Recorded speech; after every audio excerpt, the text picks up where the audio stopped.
Menyapa Anda semuanya dalam program Bible Everyday. Hari ini saya mengajak Anda belajar di Mazmur pasal 136. Dalam budaya Yahudi, Mazmur 136 ini seringkali disebut dengan Mazmur Pujian Agung. Kenapa disebut Mazmur Pujian Agung? Kalau Anda membaca ayat demi ayat, kata atau kalimat yang paling sering muncul adalah bahwasanya untuk selama-lamanya kasih setianya.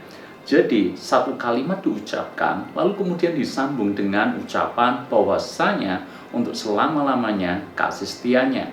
Dari satu ayat ke ayat berikutnya, kalimat yang sama terus diucapkan, yaitu bahwasanya untuk selama-lamanya kasih setianya. Itu sebabnya disebut Mazmur Pujian Agung.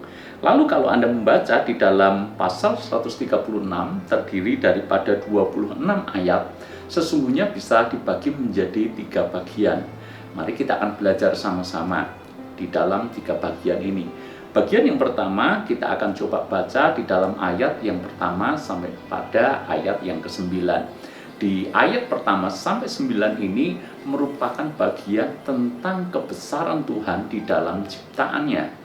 Jadi kalau Anda membaca ayat per ayat, Anda akan menemukan bahwa sesungguhnya kita patut memuji Tuhan karena kebesaran Tuhan yang luar biasa. Dialah yang menciptakan bumi dengan segala isinya. Dan Alkitab juga menulis menghamparkan bumi di atas air, menjadikan benda-benda penerang yang besar, yaitu matahari, bulan, bintang, dan seterusnya. Itulah kebesaran Tuhan. Dan kita bisa membayangkan bahwa Tuhan yang sedemikian besar, yang menciptakan alam yang sedemikian luas, tidak terjangkau oleh akal pikiran kita. Pada saat yang sama, itu Tuhan yang berdiam di dalam hati kita. Bukankah ini fakta yang sungguh menakjubkan?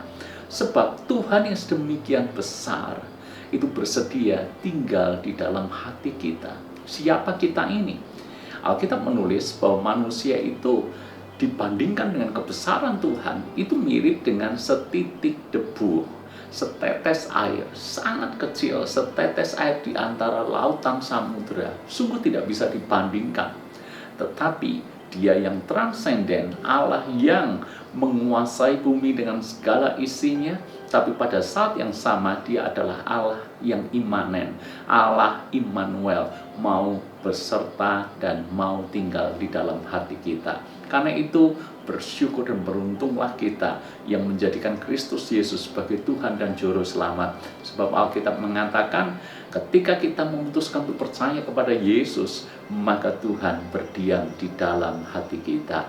Ayat yang pertama sampai dengan ayat yang ke-9 berbicara tentang kebesaran Tuhan di dalam ciptaannya. Itu sebabnya kita patut menyanyikan hal yang sama, bahwasanya untuk selama-lamanya kasih setianya. Lalu kemudian di bagian yang kedua, Anda bisa temukan di ayat yang ke-10 sampai dengan ayat yang ke-20. Kalau kita membaca ayat 10 sampai ke-20, ini bicara tentang karya penyelamatan Tuhan. Dinyatakan bagaimana Tuhan menyelamatkan bangsa Israel dari perbudakan Mesir, bagaimana Tuhan mengeluarkan mereka dari perbudakan yang beratus-ratus tahun lamanya. Maka bangsa Israel memuji akan kebesaran Tuhan dan menyatakan, Tuhan, bahwasanya kasih setiamu untuk selama-lamanya. Hal yang sama juga berlaku dalam hidup kita. Kalau dalam cerita bangsa Israel, mereka dilepaskan daripada perbudakan Mesir, mestinya kita juga menyanyikan nyanyian syukur yang sama, bahwasanya untuk selama-lamanya kasih setianya. Sebab apa? Kita juga dilepaskan dari perbudakan, yaitu perbudakan dosa. Kalau kita ingat masa lalu kita sebelum kita kenal Tuhan Yesus, maka hidup kita hanya dikuasai oleh keinginan dosa. Hidup kita tidak berarti, hidup kita tidak berguna. Bahkan kalaupun kita punya banyak pencapaian dalam hidup ini, maka kita selalu merasa ada bagian yang kosong di dalam hati dan di dalam jiwa kita. Kita mencari pemuasan di dalam jiwa kita, tapi kita tidak pernah menemukan damai sejahtera yang sejati. Kita tidak pernah menemukan sukacita yang sejati. Dan faktanya hanya Yesus yang bisa mengisi ruang jiwa kita yang kosong. Dan ketika kita menjadikan Yesus sebagai Tuhan, Dia menyelamatkan kita dari kehidupan lama, dan Tuhan memberikan kehidupan yang baru. Kita diberikan kehidupan yang kekal.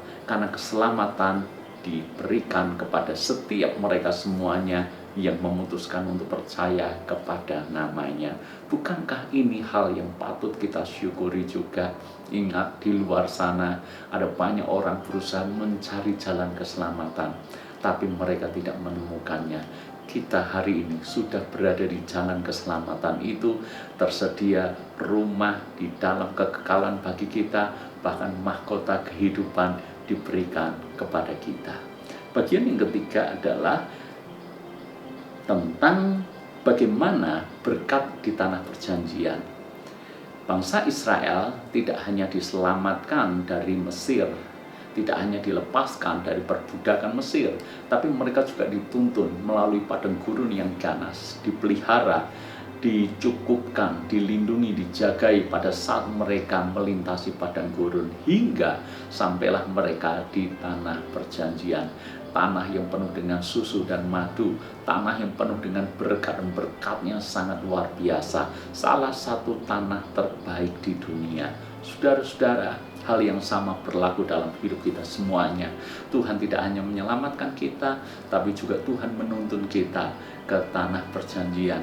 Tanah perjanjian bicara soal apa? Paling tidak ada beberapa hal secara singkat saya ingin sampaikan kepada saudara. Yang pertama, tanah perjanjian bicara soal berkat. Sebab memang di tanah perjanjian itu berkatnya sungguh besar dan berkatnya melimpah-limpah. Alkitab menulis tanah yang penuh dengan susu dan madu. Ini merupakan kiasan. Memang apapun yang ditanam di Kanaan itu hasilnya melimpah-limpah. Luar biasa sekali. Maka tanah perjanjian atau tanah Kanaan bicara soal berkat, bicara soal kelimpahan, bicara soal kehidupan yang diberkati. Tapi juga tanah perjanjian bicara soal kemenangan. Sebab sesungguhnya ketika mereka masuk ke tanah Kanaan, itu mereka tidak menduduki begitu saja. Mereka harus berperang. Mereka harus memerangi 31 raja-raja di Kanaan sana. Maka tanah perjanjian itu juga bicara tentang bagaimana kita memiliki kehidupan yang berkemenangan. Berkemenangan atas keinginan dosa, berkemenangan atas hawa nafsu duniawi, berkemenangan atas godaan apapun. Dan Alkitab menulis sesungguhnya memang kita adalah orang-orang yang menang, bahkan lebih daripada pemenang. Itulah berkat-berkat yang Tuhan berikan kepada kita semuanya, sehingga tidak mengherankan kalau kita umat Tuhan berkata, Tuhan itu baik, bahwasanya untuk selama-lamanya kasih setianya. Mari renungkan kebenaran ini. Saya rasa dalam hati kita akan melimpah dengan ucapan syukur kepada Dia, sebab memang Dia baik, bahwasanya untuk selama-lamanya kasih setianya. Tuhan berkati.